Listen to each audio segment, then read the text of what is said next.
한 아들이 있었는데 엄마에게 자전거를 사달라고 이렇게 쫄랐습니다. 엄마, 나 운동도 되고 또 교회 갈 때 자전거도 타고 가고 좋잖아. 그래서 엄마한테 자전거 사달라고 막 이렇게 쫄랐는데 엄마는 아직 아들이 어리니까 사주질 않았어요. 위험하다고. 좀 더 이따 사줄게. 그렇게 엄마가 안 사줬습니다. 아들이 계속 엄마한테 쪼르니까 엄마가 뭐라고 했냐면 하나님께 간절한 마음을 가지고 한번 기도해봐라. 하나님은 기도하는 사람의 기도를 들어주신다.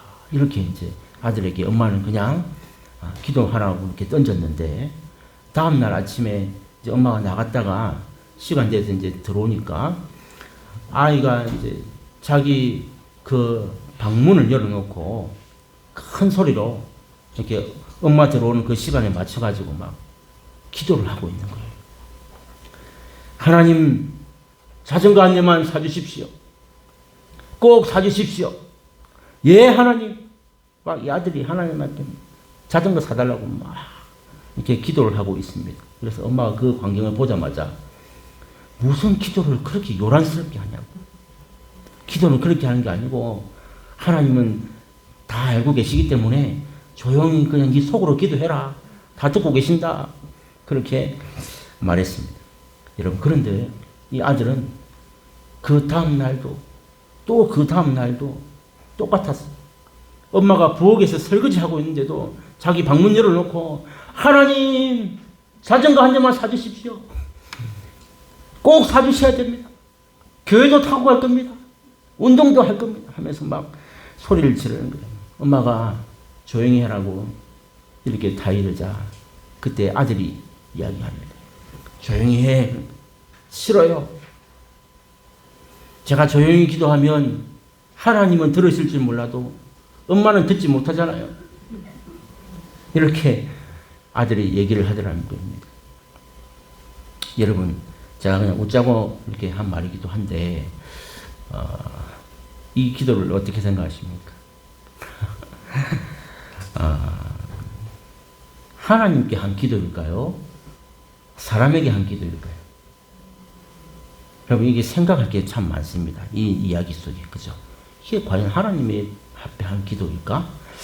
아니면 사람에게 한 기도일까?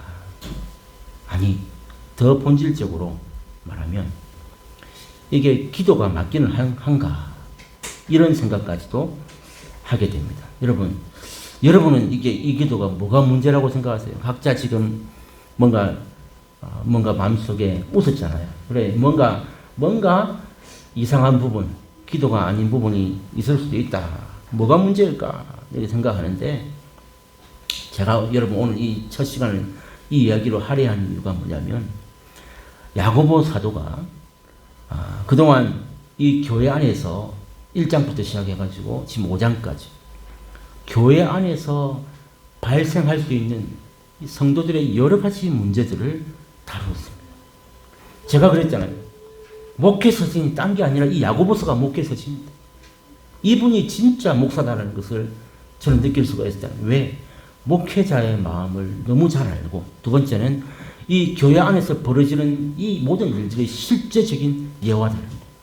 그러니까 뜬구름 잡는 얘기가 아니고 진짜 초대교회에 있었던 진짜 이야기가 기록되어 있는 책이었다는 거예요. 1장에서 5장까지 하나도 우리와 비껴간 이야기가 하나도 없습니다.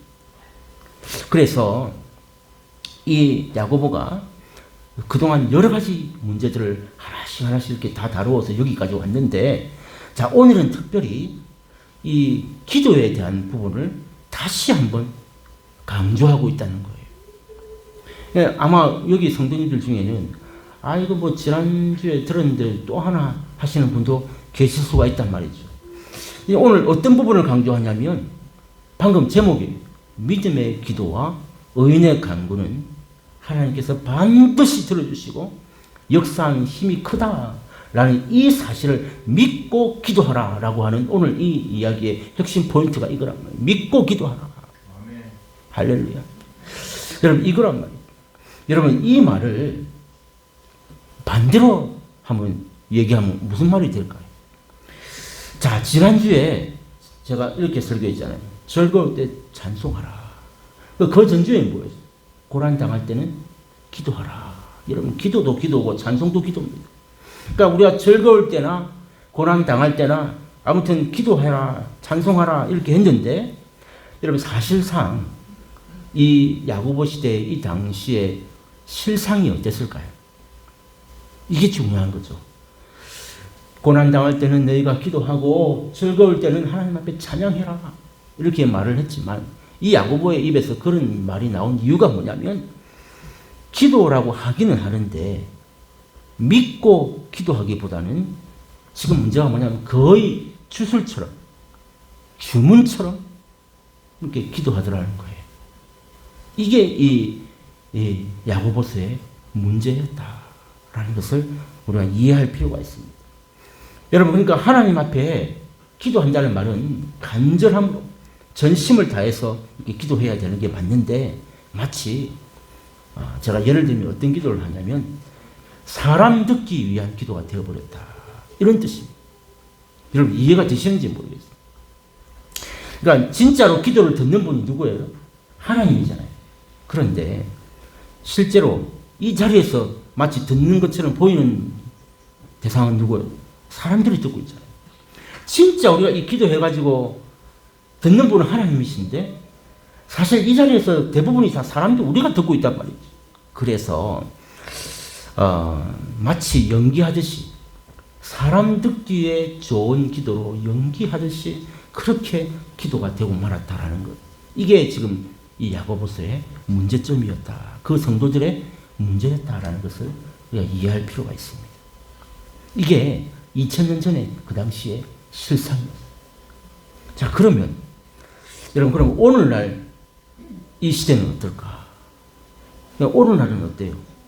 그러니까 2000년이 지났으니까 믿음도 자라고 신앙도 성숙해서 뭔가 다를까요? 저는 그렇다고 생각하지를 않습니다. 무슨 말이냐면, 여러분 이 시대에 병이 있어요. 여러분 요즘 이 시대의 병이 뭔지 아세요? 진정성을 상실한 거예요. 그러니까 교회뿐만 아니라 사회도 마찬가지. 진정성이 없는 게 이 시대의 병 중에 하나입니다. 그러니까 진정성이 없으면 무슨 말이에요? 가식도 가능하다 이 말이에요. 그러니까 모든 것이 연기화되어 연기처럼 돼요. 무슨 말이냐면, 진정성이 없어도 사람들 듣기에 그리고 사람들 보기에 괜찮으면 이건 잘했다고 생각하는 거예요. 잘했다. 나 잘했지가 진심이 아니고 남들 보기에 좋게 들리고 남들 보기에 좋아 보이면 잘했지가 되는 거예요. 그럼 심지어 여러분 아실지 모르겠습니다. 요즘 TV에 보면 막 이렇게 뉴스 이런 것도 있지만 요즘 예능 프로그램이 아주 많지 않습니까? 그런데 그 예능 프로그램의 모든 대사들이 툭툭 던지고 하는데, 여러분 어떻게 보셨어요? 그거 다 대사가 있어요. 깜짝 놀랐어요. 대본이 있다는 거예요. 대본이 그대로 하는 거예요. 근데 이 작가가 이 사람의 특징에 맞게 다 캐릭터를 만들어 놓고 그 단어를 다 대사를 만들어 놔요. 이제 이 사람들이 아주 자연스럽게 연기를 하지만 이 타이밍에 어떤 말이 나올지 다 각본에 의해서 그렇게 대사를 하고 있더라는 것이죠. 여러분 저는 그걸 보면서 기도도 얼마든지 그럴 수 있겠다라는 생각을 해보게 됩니다. 이 정말 하나님이 들어주시고 응답해 주신다고 믿고 기도하느냐, 이거 중요한 게 아니란 말이에요. 우리가 이 대표 기도도 하고 뭐 이렇게 사람들 앞에서 이제 기도할 때가 가끔씩 있잖아요. 근데 이게 하나님이 정말 들어주시고 하나님이 내 기도를 받으시고 내 마음의 중심이 하나님께 들렸다, 뭐 이런 게 아니고요. 이 대사 읽듯이 요즘 어떤 문제가 생기냐면은, 그러니까 사람들 보기에 여기 많은 사람들이 이제 듣고 있잖아요. 이분들 보기에 내가 최소한 그래 집사인데 권사인데 가오 안 빠지게, 경상도 말로 가오가 안 죽으면 된다, 이렇게 생각하고 이렇게 기도를 하는 경우가 많다는 거예요. 이게 요즘 이 시대에 심각한 문제가 되어버렸어요. 여러분, 그런가 하면 제 얘기를 잠깐 한번 또 해드릴게요. 제가 한 10년도 넘은 얘기죠. 이 교회가 벌써 제가 10년이 되니까.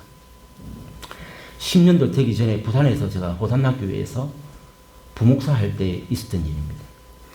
어느 기업 모임에 제가 가본 회사 중에 제일 큰 회사였어요. 엄청 큰 회사 그 기업 모임 행사에 제가 부목사 때 초청을 받아 갔습니다. 제가 늦지 않기 위해서 이렇게 일찍 출발해서 다 지정석이 있습니다. 그래서 그날 이제 뭔가 순서를 맡은 사람들은 다 꽃을 꽂고 다 이름이 다 적혀 있거든요. 그래서 그 자기 자리에 앉게 되는데 저도 이제 그 한 자리에 딱 저 자리에서 앉았습니다. 그러자 담당자가 행사 담당자가 딱 오면서 각자 자기 역할에 대해서 이렇게 설명을 하는 거예요. 그러면서 그날의 순서들을 잘 설명해 주는데 여러분 이 행사가 식사를 포함해 가지고 3시간 이상 진행되는 아주 큰 행사였어요. 그 사장이 저와 관련된 집사였어요. 그래서 제가 이제 거기에 목사로서 초대를 받아서 기도 이제 하러 갔단 말이죠. 그러니까 사장이 집사였기 때문에 그 행사 담당자들에게 기도 순서를 넣어라. 우리 목사님 모시고 올 테니까 기도 순서 넣어라. 이제 이렇게 한 것 같아요. 자, 그래 아침에 제가 출발도 하기 전에 저 담당자가 전화를 했어요. 뭐라고 전화 왔냐면 그 기도를 1분 이내로 짧게 부탁드립니다. 이러더라고요. 자, 그래 알았다.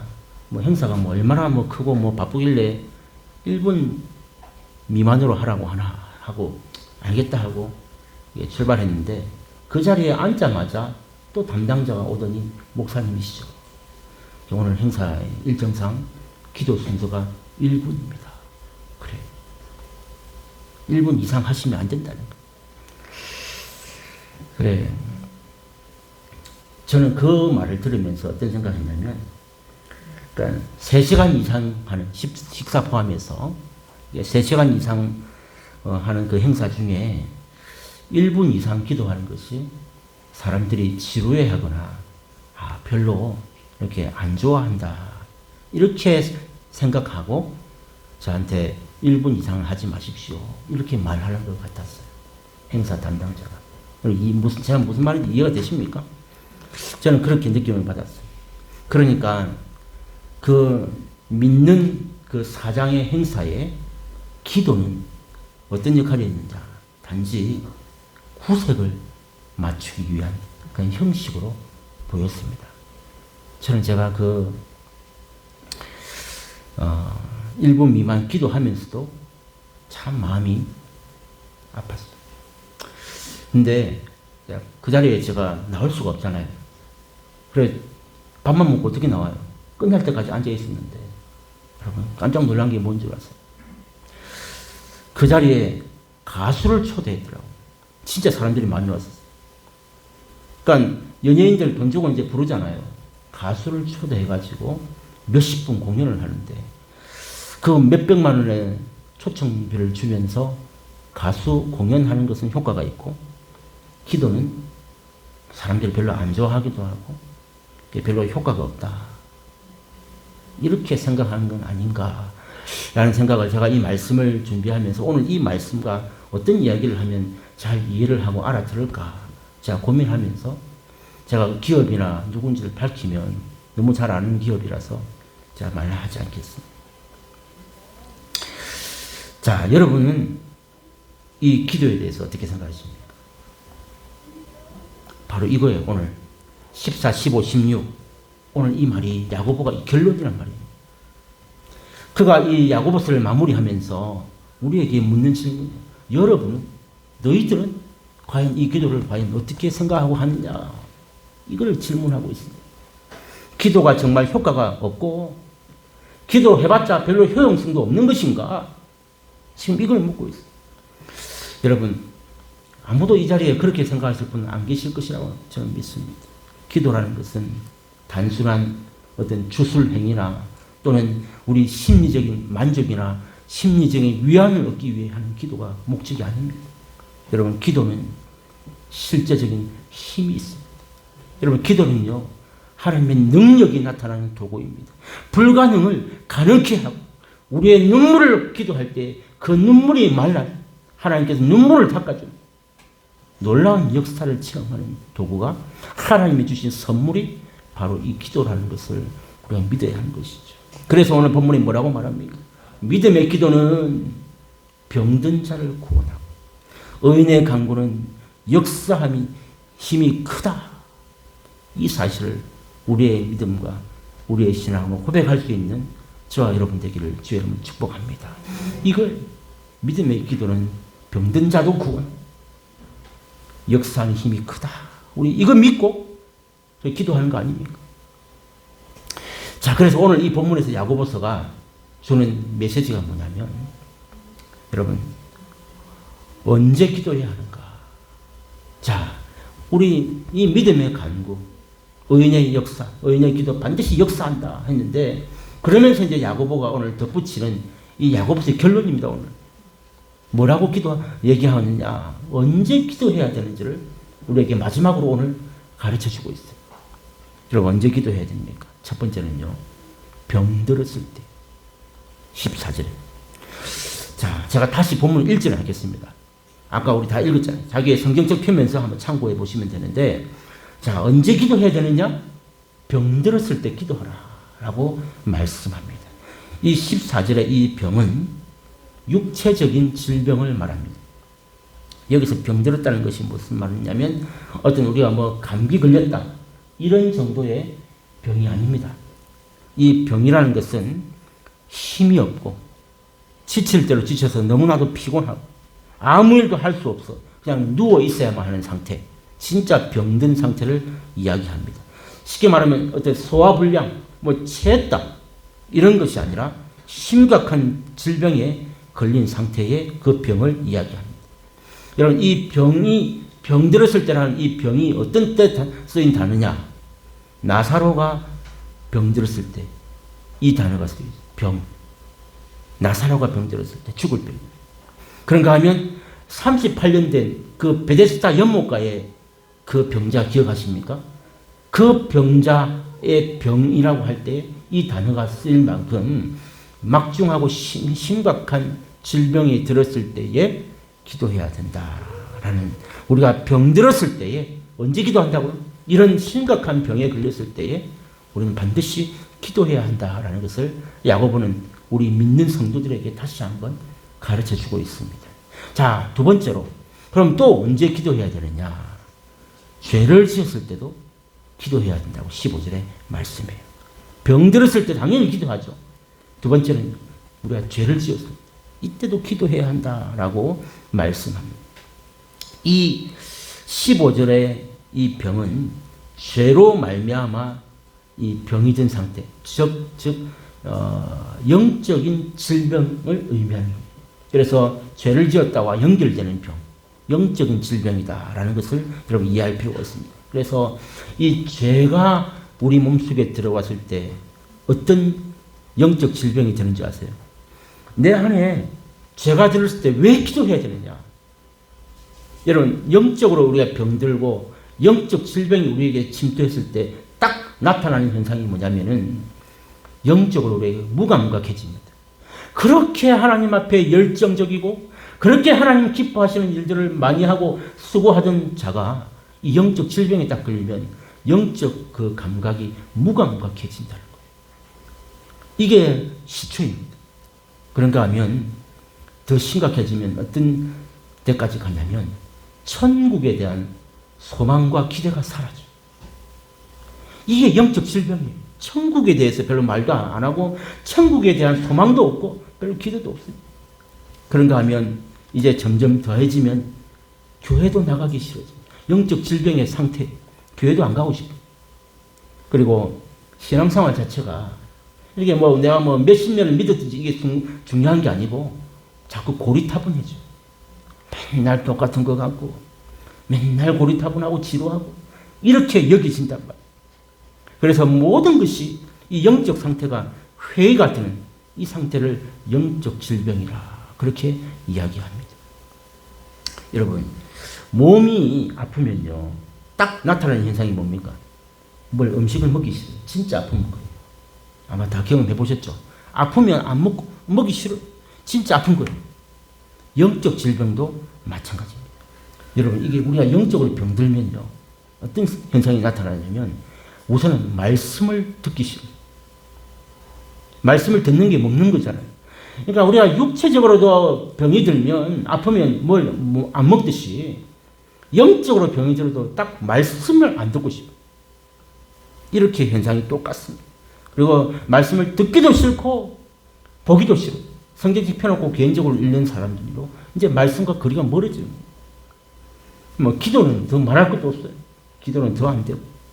심지어 이게 계속 가다 보면 어디까지 가냐면 성도들끼리 우리가 만나서 교제도 하고 이게 기쁨이었잖아요. 이게 성도들하고 만나봤자 할 얘기가 없는 거예요. 세상에 나가서 사람들 만나면 막 이렇게 막 빵빵 터지고 기쁘고 즐거운데 막 카페에 앉아가지고 막 얼마나 시간을 잘 보내. 근데 성도들끼리 앉아봤자 깝깝한 얘기밖에 없고 별로 이렇게 영적으로 병들어 있으니까 성도들 교제도 이렇게 싫어지는 거예요. 여러분, 이거를 영적으로 병든 상태다 이렇게 얘기합니다.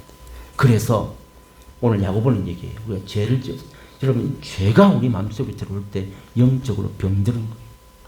그래서 우리가 죄를 지었을 때, 이 영적으로 또 육적으로 병들었을 때는 이런 현상이 나에게 나타난다면 반드시 기도해야 한다라고 오늘 야고보는 우리에게 분명하게 말씀하고 있죠. 자, 이 두 가지가 언제 기도해야 되느냐에 대한 골자였어요. 자, 그런가 하면 오늘 두 번째로 얘기하고 있는, 이제 그럼 자, 두 가지를 알았어요. 병들었을 때와 죄를 지었을 때 기도하라 그랬죠. 두 번째는 어떻게 기도해야 되는가에 대해서 야고보가 지금 마지막으로 성도들에게 말씀하고 있습니다. 여러분, 어떻게 기도하면 될까요? 내가 병들었어요. 그리고 죄를 지어서 영적으로도 병들었어요. 이럴 때 어떻게 기도하면 좋을까? 독특한 방법을 오늘 우리에게 설명하고 있습니다. 첫 번째가 뭐냐면 14절에 보니까 교회의 장로들을 청하여 기도하라. 아플 때, 병들었을 때 교회의 장로들을 청하여 기도하라 이렇게 말씀합니다. 그럼 근데 이 말씀을 듣고 어떤 생각이 듭니까? 우리 교회는 장로가 없는데 우리가 아프면 누구를 초대하란 말이에요? 초청하란 말이에요. 이 생각 혹시 안 드세요? 우리 교회는 아직 장로님이 없는데. 여러분, 목사가 장로예요. 처음 들어보셨습니까?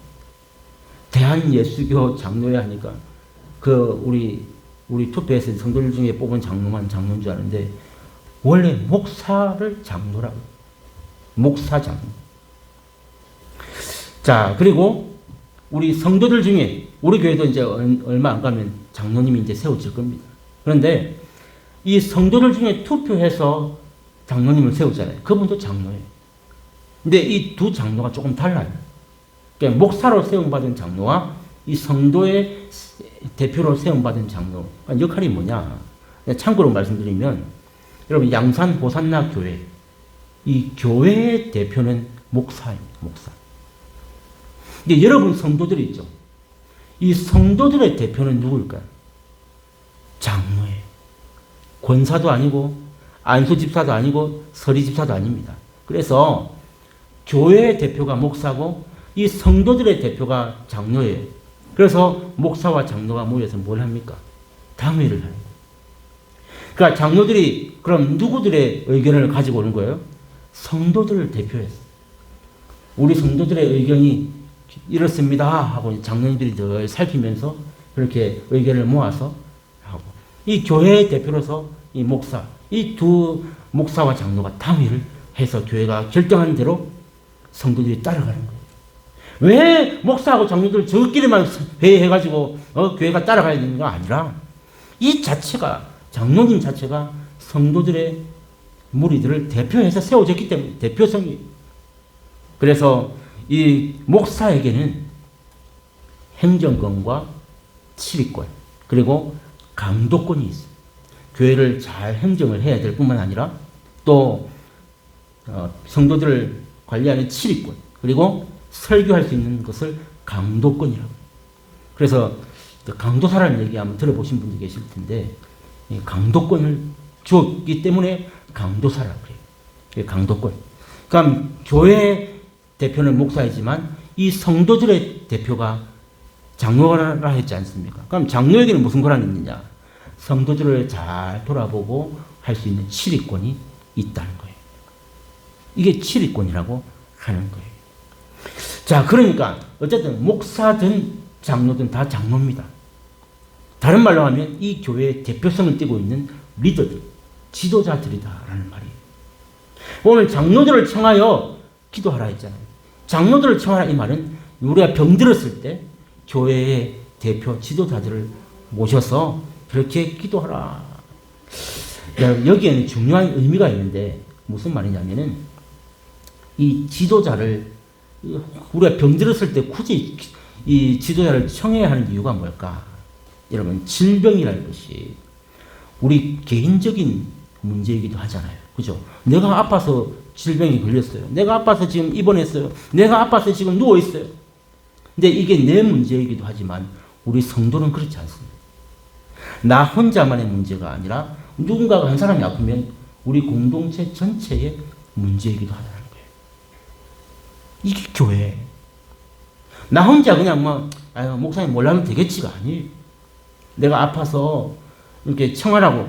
이게 오늘 성경이 말하고 있는 중요한 원리란 말이죠.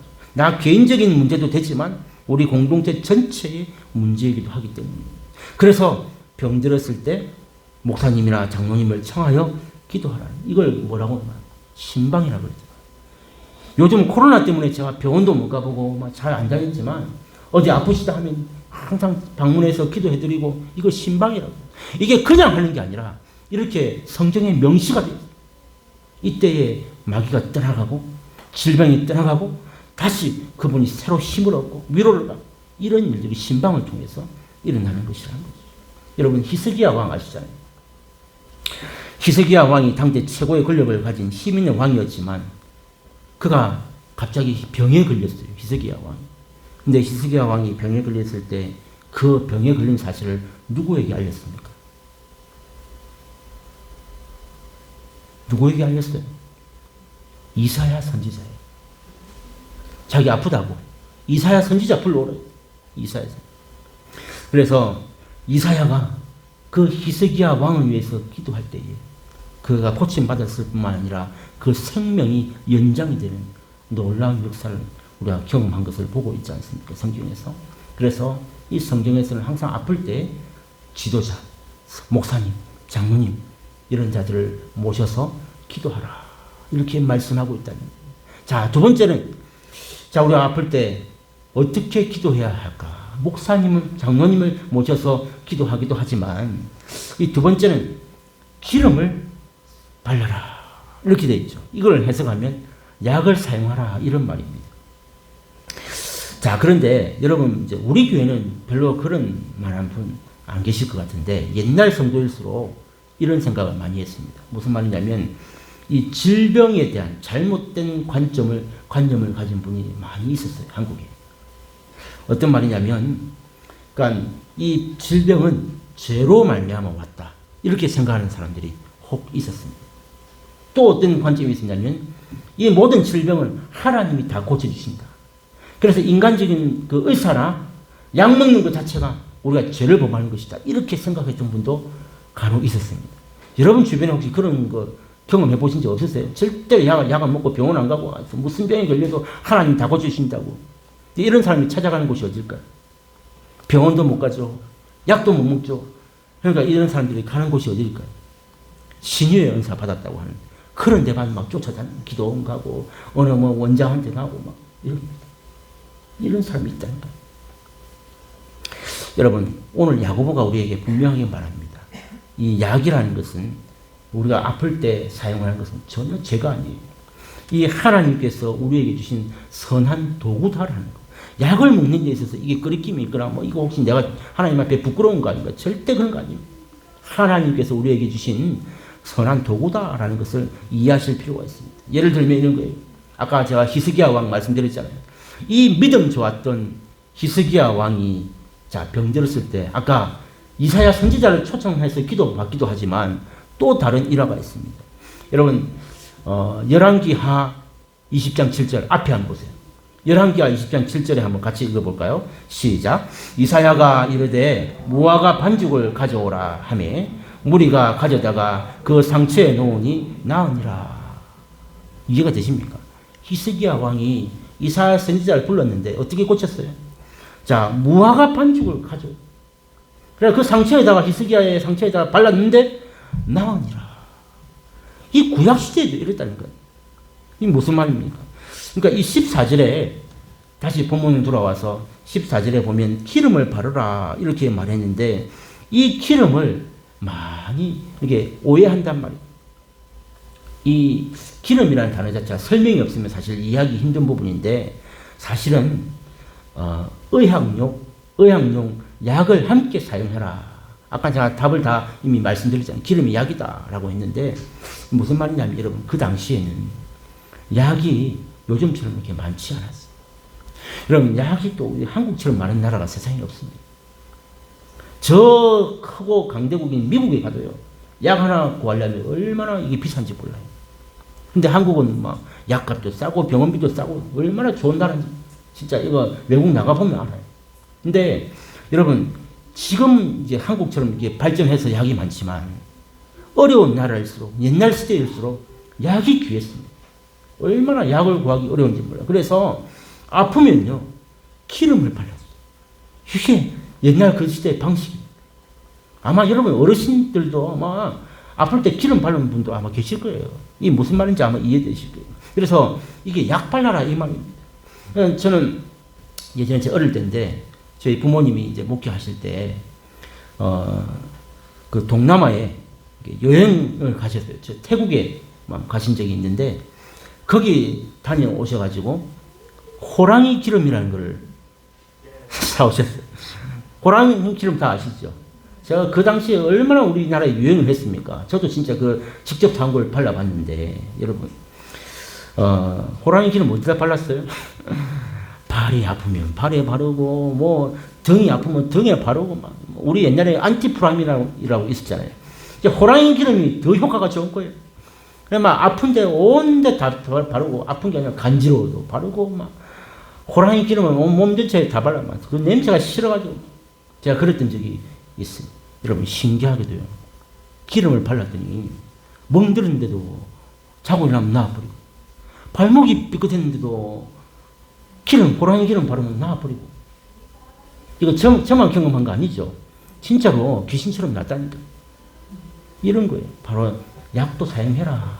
기름 발라라. 이런 의미였다는 것을 이해할 필요가 있습니다. 자, 세 번째로 어떻게 기도해야 되는가? 자, 병들었을 때 죄를 회개하면서 기도하라고 말씀합니다. 이게 방법이에요. 여러분, 병은요, 여러 종류가 있어요. 오늘 이 본문을 제가 마무리하기 위해서 조금 긴데 이해를 해주세요. 이 병에는 여러 종류가 있습니다. 무슨 말이냐면은 야곱이요, 나이가 들어서 늙어서 자연스럽게 병에 든 게 있습니다. 이건 노인이 되면 늙으면 자연스럽게 병이 오게 돼 있어요. 안 아프면 이상한 거예요. 그런 병이 있는가 하면 이 병에는요, 성경에는 징계, 하나님의 징계로 말미암아 받는 그런 병도 있습니다. 그런가 하면 요즘 우리가 참 많이 범하는 질병이기도 한데 자기 자신이 건강관리를 잘 못해가지고 오는 병도 있습니다. 이 병에는 여러 종류가 있습니다. 그런가 하면 여러분 나사로 아시죠?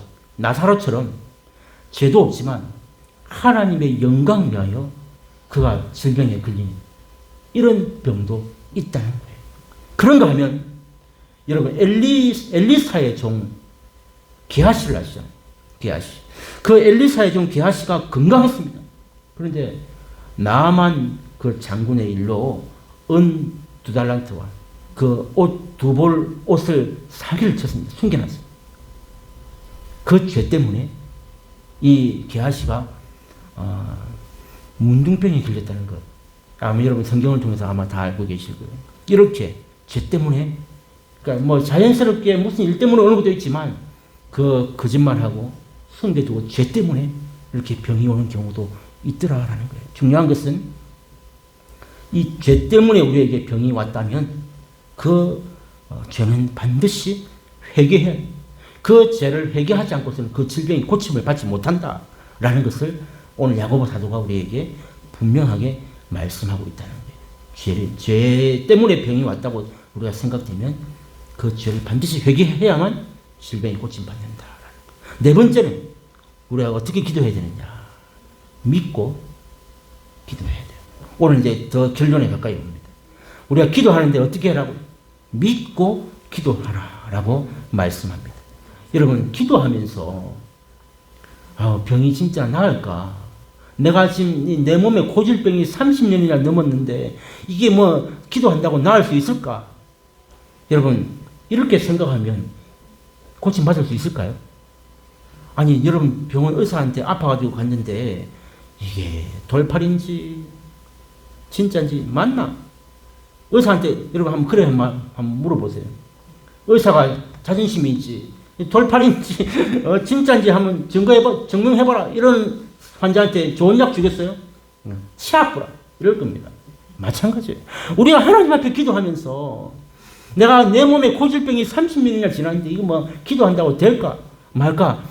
이러면 하나님 들어주시겠습니까? 저 같아도 안 들어줄 거예요. 진짜 우리 하나님은 나의 모든 질병도 고칠 수 있는 분이다. 이렇게 믿고 구할 때에 응답해 주신다라는 사실이죠. 여러분, 이 치유에 대한 내가 믿고 구할 때 하나님 반드시 나를 고쳐주신다라는 이 치유에 대한 확신을 가지기를 주 여러분 축복합니다. 이게 오늘 이 결론으로 주신 말씀이에요. 여러분, 그래서 우리가 믿음 없이 이렇게 그동안 기도한 것에 대해서 야고보가 그럼 뭐라고 말씀하시는가? 제가 굳이 이 야고보서를 찾았어요. 여러분, 이게 지금 5장 마지막이잖아요. 야고보가 서론에서 처음 1장에서 한 말이 제 마음속에 아직 남아있어요. 여러분, 야고보서 1장 6절 7절 앞에 보시면서 이게 무슨 말인지 다시 한번 이해할 필요가 있습니다. 6절 7절 같이 읽습니다. 시작. 오직 믿음으로 구하고 조금도 의심하지 말라. 의심하는 자는 마치 바람에 밀려 요동하는 바다 물결 같으니 이런 사람은 무엇이든지 죽게 얻기를 생각하지 말라. 아멘. 오늘 이 말씀하고 오늘 우리 본문 말씀 일치한다. 바로 이거예요. 서론에 이 야고보가 던졌던 그 말과 오늘 이 5장 마지막에 이 결론에 야고보가 결론으로 쓰고 있는 이 이야기가 일치한다는 거예요. 여러분, 야고보가요 글을 엄청 잘 쓴 사람. 정말 그가 하고자 하는 말이 이거였구나라는 것을 오늘 결론에서 다시 한번 보게 된. 제가 그랬잖아요. 오늘 기도에 대해서 다시 강조한다고. 뭘 강조한다고요? 믿고 구하라. 근데 이 믿는다는 사람, 그리스도인이라는 이 사람들이 세상에 기도하면서도 이 믿는다는 확신 없이, 분명한 치유의 확신 없이 그냥 주문 읊듯이 읊고 있는 이 현실을 보면서 야고보가 얼마나 가슴이 아팠던지, 이런 사람은 무엇인지 죽게 얻기를 생각하지 말라. 이렇게 말하고 있다. 믿고 기도해야 된다라는 것을 말씀합니다. 마지막입니다. 자, 어떻게 기도해야 되는가? 5번째는요. 간절히 여러분 기도해야 돼요. 오늘 본문 안 읽었는데 17절, 18절에 보면 엘리야를 예로 들고 있어요. 우리 이 엘리야 얘기는 다 알기 때문에 제가 안 읽었어요. 무슨 말이냐? 간절한 기도란 어떤 기도입니까? 응답될 때까지 하는 것을 간절한 기도라 그래요. 우리가 응답 주실 때까지 기도해야 돼요. 그 간절함으로 믿고 기도해야 되는데, 여러분, 엘리야 얘기가 17절, 18절에 어떤 얘기가 나오냐면, 여러분, 3년 동안 비가 오지 않았을 때에 이 엘리야가 어떻게 했는가 우리 잘 아는 이야기죠. 자, 시간 관계상 다른 말씀 못 드리고, 자, 열왕기상 18장에 보면 참고만 하세요. 열왕기상 18장 한 40절 이하에 보면 이 얘기가 나옵니다. 그런데 어떤 이야기가 있냐면 갈멜산 꼭대기로 올라갑니다. 엘리야가 비가 오게 하도록 하기 위해서 기도하러 이제 갈멜산 꼭대기 올라갔는데 그의 모습이 나와요. 여러분 집에 가셔서 열왕기상 18장 한번 읽어보세요. 40몇 절에 나오는데 그가 얼마나 간절함으로 기도를 했냐면은 땅에 꿇어 엎드렸어요. 그리고 거기에서 딱 나온다. 얼굴을 무릎 사이에 넣었다고. 간절함 얘기야. 오늘 이 엘리야를 여기에 17절, 18절에 집어넣은 이유는 기도는 이렇게 간절함으로 하는 것이다. 3년 동안 비가 오지 않았을 때에 엘리야가 갈멜산 꼭대기에 올라가서 하나님을 바라보며 기도하는데 그 얼굴을 땅에 엎드렸을 뿐만 아니라 무릎 사이에 집어넣었다. 그렇게 엎드려서 간절하게 기도했다. 여러분 몇 번을 기도했나요? 한 번 해도 안 돼. 두 번 해도 안 돼. 또 세 번. 몇 번이에요? 7번. 여러분 7번을 그렇게 간절함으로 기도했더니요. 뭐가 나왔어요? 손바닥만한, 저 멀리서 손바닥만한 구름이 생겼잖아요. 모릅니까? 아시죠? 손바닥만한 구름이 생겼어요. 야, 그 구름이 막 몰려오고. 그래서 3년 6개월 동안 비가 오지 않던 그 이스라엘 땅에 비가 내리는 기적을 그 간절함으로 이루어냈다. 이렇게 엘리야처럼 우리는 이 기도가 간절해야 한다. 이 얘기를 하고 있습니다. 오늘 시간 관계에서 벌써 12시가 지난 말씀을 맺습니다. 자, 여러분 간절히 기도하고 믿음으로 기도하고 의인의 간구는 역사의 힘이 크다.